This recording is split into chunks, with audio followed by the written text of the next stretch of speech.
Миф или реальность, что в Назрановской районной больнице пациенты, зараженные коронавирусной инфекцией, в глаза не видят лечащих врачей или же их не кормят вовремя, мы попытались узнать, выехав на место. Здесь мы сразу решили проверить пищеблок, чем кормят пациентов и кормят ли их вообще, как пишут некоторые пользователи социальных сетей. В наличии здесь есть все возможные крупы.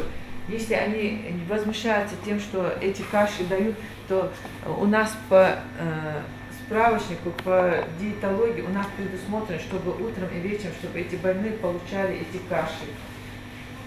В сегодняшний день здесь поступило, в прошлый раз здесь была другая рыба, только что привезли эту рыбу.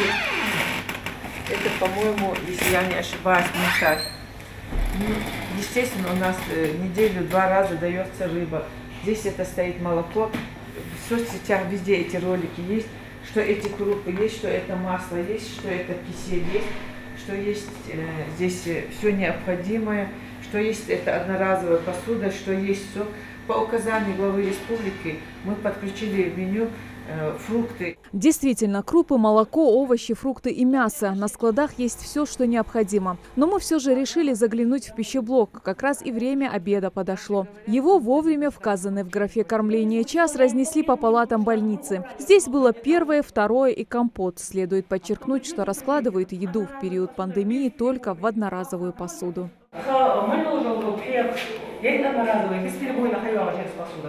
Еда поставляется вся упакованная, практически без контакта с окружающей средой. Прямо в постели больного поставляется еда.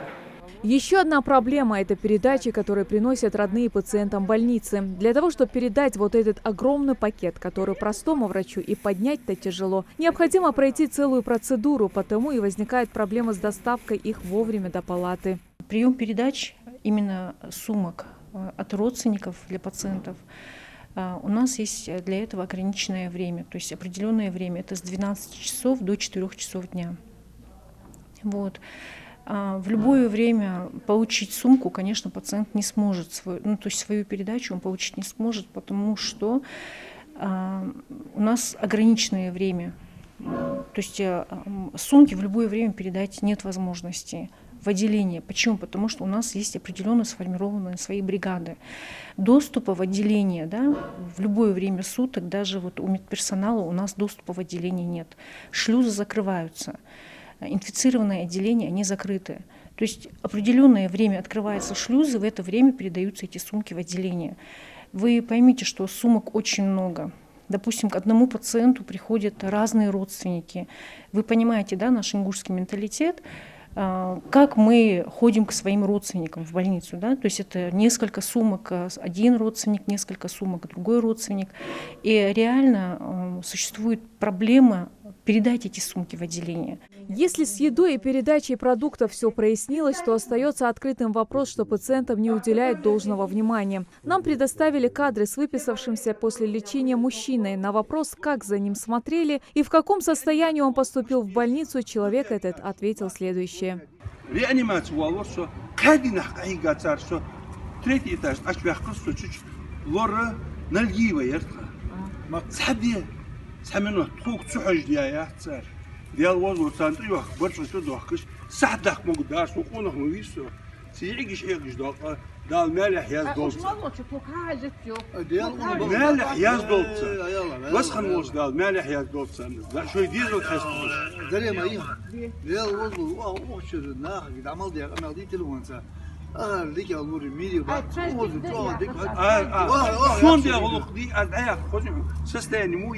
40,6 температуре, 220 на 140 давление, 72 сатурации.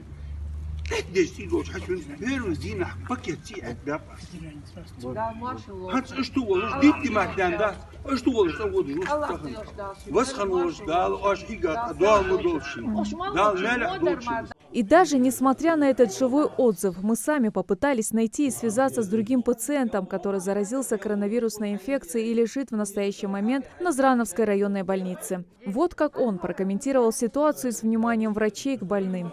Собек Мурзиев Илезиахова, Мочвартовусей, на данный момент, что вы мазур хамакиты, о крепости больницы Вуса, Сол ачуал, да.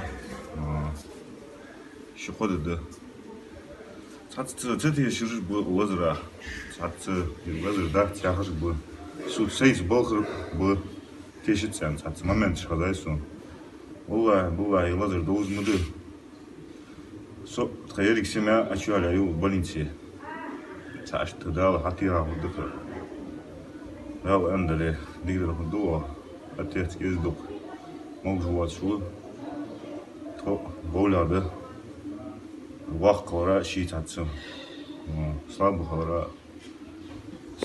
Халил лурж, хажит сяжи, отцу хабуж да хаят, телефон иш хаят.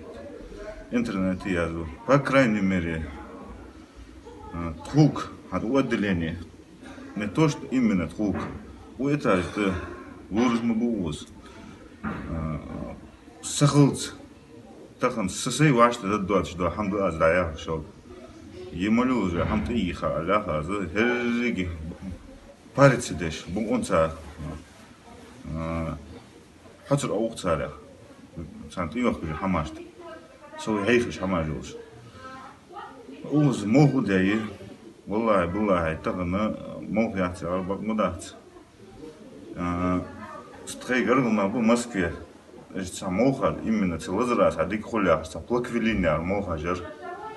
Москве мохар заказ де хажадр тхо, о, в Москве цаши қосаг цигор булбер, сагу тумуз. Хаж мохар вашна мянясла. Сисер мохар уз хамиени. Ши главврач анташкива. Главный пульмонолог. И могу жил. Бисен. Яшки аж пакет жбеду, полностью этаж. Именно этаж, да, и рабахар. А это слезы обиды врачей, которые буквально 24/7 дежурят в больницах рядом с пациентами, зараженными коронавирусной инфекцией. Их можно понять. Они, в отличие от многих, не видят свои семьи неделями, хотя могли, как и другие их коллеги, просто уйти на больничный, боясь за свое здоровье. Но они работают и заражаются сами. Мы сегодня пришли на смену в 9:00. Посмотрели, какое самочувствие у больных, измерили температуру, взяли анализы, мазки, отправили их в лабораторию, измерили артериальное давление, пульс и вместе с врачом ходили на обход. В этих костюмах, если честно сказать, очень трудно работать. Набрать необходимый контингент персонала мы не можем, потому что многие боятся этой инфекции. Ребята работают. Как вы справляетесь? Живем здесь. На сегодняшний день в Назрановской районной больнице находится 223 пациента, из них более 50 человек старше 60 лет. В реанимационном отделении 26 человек, 4 из которых находятся на ИВЛ. Большая часть из них состояние средней степени, тяжелое. Очень тяжелые пациенты с подачей кислорода и на искусственной вентиляции легких находятся в отделении реанимации. На утро было 20 человек в отделении реанимации. Всего по больнице 223. Конечно, с улучшением быстро выписывать пациентов не получается, так как большинство из тех, кто поступают, они от 5 до 7 дней температуре дома, пытаются лечиться дома, и потом уже бригадой скорой помощи доставляются в тяжелом состоянии, с одышкой, с необходимостью подачи кислорода, уже доставляются в Назрановскую больницу. Здесь на сегодняшний день, кроме отделения реанимации, развернуто 4 отделения, где круглосуточно заступают на дежурство в каждое отделение по 2 бригады.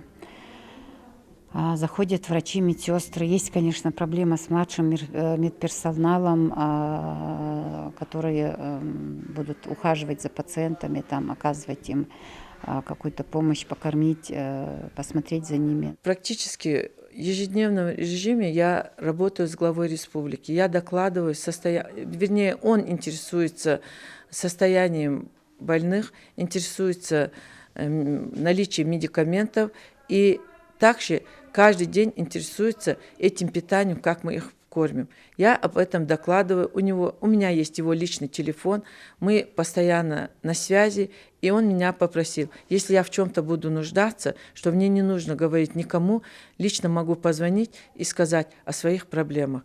Возможно, каждому из нас следует 1000 раз подумать, прежде чем винить кого-нибудь, веря беспрекословно всем слухам из социальных сетей. В этот сложный период, может, просто следует объединиться нам всем, поддерживая добрым словом как врачей, которые стоят на страже нашего здоровья, так и друг друга. Светлана Томова, Магомед Шаухалов. Новости 24.